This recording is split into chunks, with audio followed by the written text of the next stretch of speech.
Hey everybody, what's happening? So I totally got the autofocus problem fixed. Even though I had it in single servo autofocus, when I switched to live view, it was switching into continuous servo, and I was like, what is going on? But I figured out how to fix it. It's fixed, so let's rock and roll. Today is Thursday. Today is my Q&A day. If you're new to the channel, every Thursday I make these videos, so drop your questions about anything at all in the comment section below, and I will do my best to answer your questions next Thursday.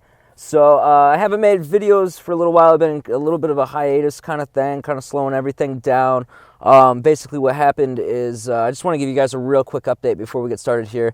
I was really stressed out, and I had to let go of everything on my mind and see what came back and find a new way to look at it. So I got a lot of good videos coming up. I got a lot of ideas, especially this one I'm doing on van dwelling and stress, but I'm making sure that it's absolutely perfect before I put it out and totally well thought out. I am in Miami and doing a temporary work camping type thing. I'm not sure how long it'll last, but after this, I'm going to head up north and find another town to work for, I don't know, maybe a month, maybe 2 months, and do that, and then head to the next town. Maybe it'll be New Orleans after that. We'll see what happens there, but all is well, all is awesome. I have remembered to love life again. So, woo! What happened here? So let's get started on this Q&A. So, Indid Ofti says, very interesting vid, especially your plans for improving your stealth van. I would love to hear how, if you had, you'd spend $80,000 on a new stealth van. So I've been thinking about this for a while, and you know what I think I'd do? I dropped 20 grand on the most amazing 60s or 70s VW Westfalia with a pop top, and keep it in the US. I do the same thing in Australia, so I can travel there in a van whenever I want. And I do the same thing somewhere in Europe, so I can travel Europe in one too. And I'd save the other 20,000 math for parts. Because eventually, all these vans are going to need them, right? VWs are part hogs. God, that would be so cool, dude. I'm ready for $80,000 to suddenly appear in my bank account. Hear that, universe? So, Robert Phillips says, I am glad you liked my question. Have you ever tried eating wild edibles as you travel? I know it's harder when you're in cities, but there are some out there. I like this question, too, for the record.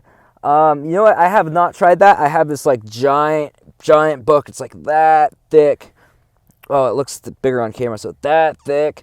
And I've read about it a lot. The idea is absolutely amazing. That's such a huge level of freedom to be able to just walk out into the woods and just find food and eat and not have to rely on stores. I would absolutely love that, but I have not tried it because I am concerned about picking the wrong ones, or maybe pesticides too. I guess there's pesticides and poison in all our food, but probably even less so out in the forest. I'm not sure. But no, I haven't tried it. I would like to, but I want to learn more first and fully understand it, because I really don't want to get sick or die. And I don't know how much of a risk there really is, so it's not something I'm comfortable with yet. But I am slowly working towards. Now that you've mentioned it, I'm probably going to be thinking about that a lot more. So the next question comes from Grant Ball. He says, and I'm going to read this whole thing because there's something in here that caught my eye. He says, I love watching your channel and watching it. Views of life and your attitude very inspiring. Thank you. I'm a college student now and in lots of debt, of course, and I think and unfortunately worry about the future. I meditate and focus on the present, but can't help having concerns over the future, having enough money, a social life, etc. Anyway, what are your plans for the future and how are you moving towards it? Thank you for the positive vibes and awesome videos. Thank you so much for what you do. Thank you, man. I appreciate that. It's really kind of you. This sentence that says, I can't help but have concerns about the future. Think about what that is. Beliefs are rule books that our actions and emotions follow. So when you say, I can't help but have concerns over the future, you're setting yourself up to not be able to let this shit go.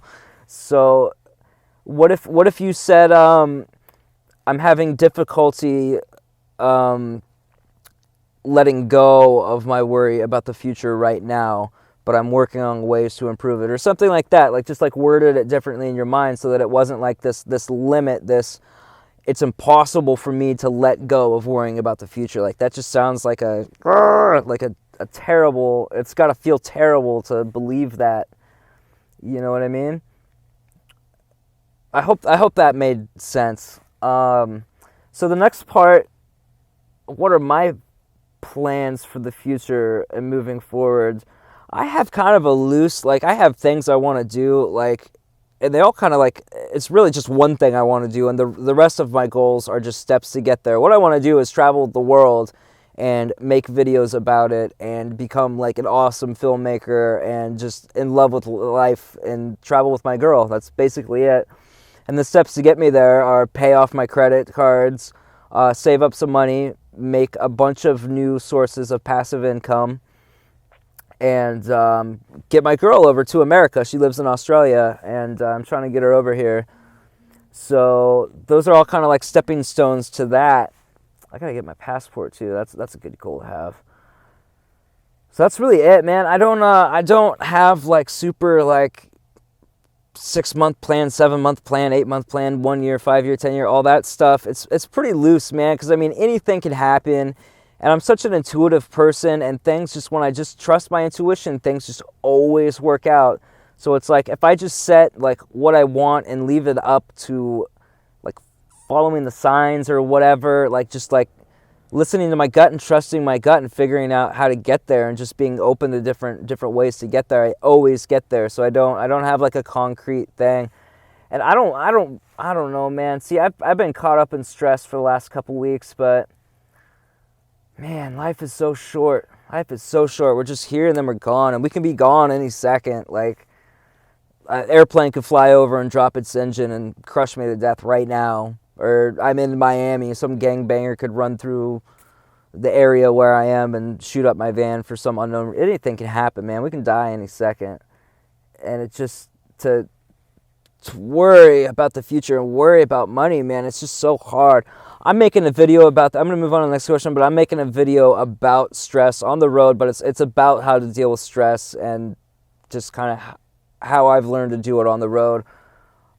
This is a huge topic, so I'm going to cover more of this and that, but I hope I've like addressed this a little bit, but I'm going to move on just for the sake of time and to think about this more and organize my thoughts more. So Vanishing Phoenix says, for all of us who are new to your channel, what got you to live this fan lifestyle? Also, where would you like to see yourself in 5 years? Hopefully by 5 years, I will be in the van. Oh, you know what? I have this. This is doubled. I don't know if that's from Vanishing Phoenix or Tombo Sanch. Weird. I have it doubled. Oh, I messed up somewhere. It's from one of you guys. Sorry about that. Oh, God, ADD. Where am I? Oh, back to, oh, man, this is a mess. Back to Grant Ball. He had a second question. He says, have you ever heard of woofing? And I've had a lot of people tell me about that lately, and it's from what I understand, it's like volunteering, like work camping basically on organic farms, and you get to stay there for free and maybe even eat for free, but it's all volunteer organic farms. So I think that's a very cool idea. I love that. Once I get my passive income going more, I'll be able to do stuff like that more often. I think that's really cool. Kirby Puckett says, a formal 3-day meditation. What do you mean? What did you do? Meditate for 3 days straight? LOL. Okay, all I did and all that I do, and this is referring to some other video. I'm assuming it was my last Q&A where I talked about I meditated for 3 days, and then I realized that the person who I thought I was based on the beliefs in my head of what I meant and what the world meant, but they're all just beliefs, and none of them are real. They're just my narrow subjective like definitions and opinions of what everything is based on what other people have told me. None of it was real. The person I thought I was just an idea, and the real me is the awareness that's behind all of this. That's ever present, the silent awareness that's constantly observing everything, the senses, just the present moment. So how I meditated for 3 days was every time I had a thought, I would gently, this is not a forceful, this is not a, I look like I'm taking a dump, dude. It's so dusty in here, man. I've been working around dust, so my sinuses and lungs are kind of messed up. But all I did was every time I started to think, every time I started to label something or judge something, this is good, this is bad, this is blue, this is cold, I would just gently shift my focus back to my senses or to my body. And I'm a very visual person, so I would just shift it back to my vision. That's the main sense that I use for everything. So every time I started to think, I would just catch myself and just, it's a very, very gentle thing. And I just did that for 3 days, and then it became automatic. And then all of a sudden, instead of like my brain, like I'm like before, I was constantly running around. My thoughts are just constantly going, figuring stuff out and judging things and labeling things and thinking about things. And what happened is as I quit making that the focal point of my focus in every moment, I focused more on what was happening in the present moment around me, all the senses, this crazy world that's around me, that's all an illusion, that doesn't make sense because atoms are 99% empty space, yet all this stuff feels solid, like what's really going on? But anyway, that's the mind, like labeling things again. But just shifting from being in my head and this constant turning wheel of all these thoughts and labels and judgments and everything else, like just gently letting go of that and coming back to this and just looking around silently and just focusing on my breath. It just filled me with the most amazing sense of peace that never left me. It's stuck with me. And now it's really easy once my thoughts start going and I get caught up in them. It's really easy to just let them go and just come back to the present moment and be in the peace. And that changed my life forever, that 3 days of just gently shifting my focus back to my senses.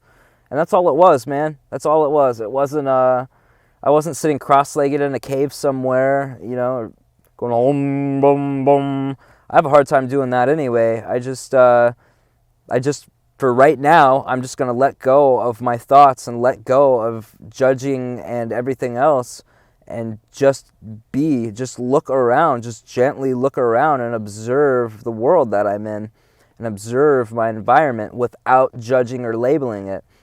I don't say, oh, that's white, oh, that's cool, oh, that's shiny, oh, look, chocolate, I want chocolate. God, I need chocolate so bad. I just love chocolate. You know what I mean? It's just a very gentle, subtle, and that awareness of the present moment is always here. We just cloud it up with our thoughts. We cloud it up with our thought addiction because most people are totally addicted to thinking.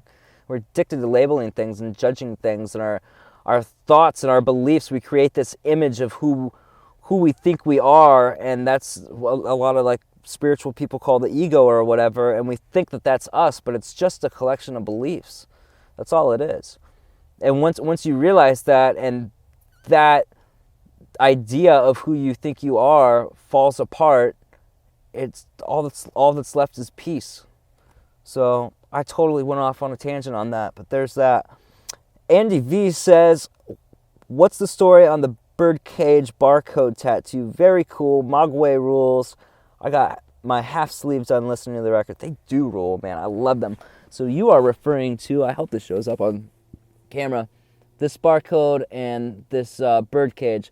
The barcode I got a long time ago. I think I got that when I was 18 or something. Maybe 19, I don't know. I got that because I felt like I was very like anti-conformity and anti-establishment and anti-government and anti-religion and anti-everything else. And at that point in my life, I thought that it was like an ironic symbol of saying that I am a product of this culture, which is which is a consumerist culture, which is buy. Like, in the eyes of the corporations who rule our society, I am just a product and I am just a number. And this was kind of like, the barcode was kind of like a middle finger to that. And the bird cage, I'll show you again. The bird cage, man, I really hope that shows up on camera. I got this the day I started this trip on my motorcycle. So I started this whole trip on my motorcycle, my 2003 R6. And I got that. It was Friday the 13th, so it was only $13 for that tattoo. I got it with my friend Renee. And she got something else. I forget what she got. But anyway, I got that as a symbol of, it was just like the most profound freedom I had ever experienced. And the door is open on the cage and the bird is out. There's no bird in there. It was just like the most profound freedom. Like, I'm on this motorcycle and I can go anywhere in this country I want to. And it was just, so that was like a symbol of freedom from, I was expected to go to college, I was expected to get married, I was expected to buy a house and a bunch of crap I don't need and all this stuff. So I guess they're both kind of like a middle finger to the establishment or whatever. I try not to focus on being against things anymore, because that just creates suffering. I want to be for things, you know what I mean? Like, I want to be for peace and for love and for freedom and for deciding for yourself what's important, deciding for yourself what's right, stuff like that. So I won't say that I regret anything, especially my tattoos, but if I could afford to have them removed, I probably would. So next question is from Master Booty. I love that, dude. That's rad. So your question, this is actually our last question. Cool. Hopefully we're good on time. It says, hey man, I love your vids. Just wondering if your bike being on your roof has ever affected your stealth at all. I plan on living in a van full time, hopefully by late this year, early next year, and we'll be carrying bikes with me. Thanks and good luck with your work situation. Thank you so much, Master Booty. Master Booty. That's great, dude. I love Master Booty. Yeah, I think it probably has. It really sticks out. The great thing about it is I never cannot find my van when I park places, because I can always see the bike on the roof. But I think it does reduce stealth quite a bit, because it's really easy to stick out. And every time people walk by, they're looking at the bike. Oh, look at that thing up there. Which I guess is good, because they're not looking at the van thinking, oh, I wonder if someone's living in there. You know what I mean? Or out of there, whatever. But it also, being up there, I see spots on my roof where they're starting to like fold and crease. And I think if I keep walking on my roof like I have been, I'm eventually going to get like leaks. So I have to move that thing down, probably to the back or maybe the front. Probably the back though. So it's got to change. But yeah, I think it probably has reduced my stealth quite a bit. It's pretty easy to point out this van from a couple miles away, as long as there's not trees in the way. Well, that's it, guys. Thank you so much for watching. Like I said, I have some awesome videos planned. Hopefully tomorrow I'll have time to get one of them done, especially this stress living on the road thing, because I've really been in it lately, and I'm on my way out. I've had some really, really powerful, beautiful realizations, and I just really want to share them with as many people as I possibly can. So love yourself. Woo!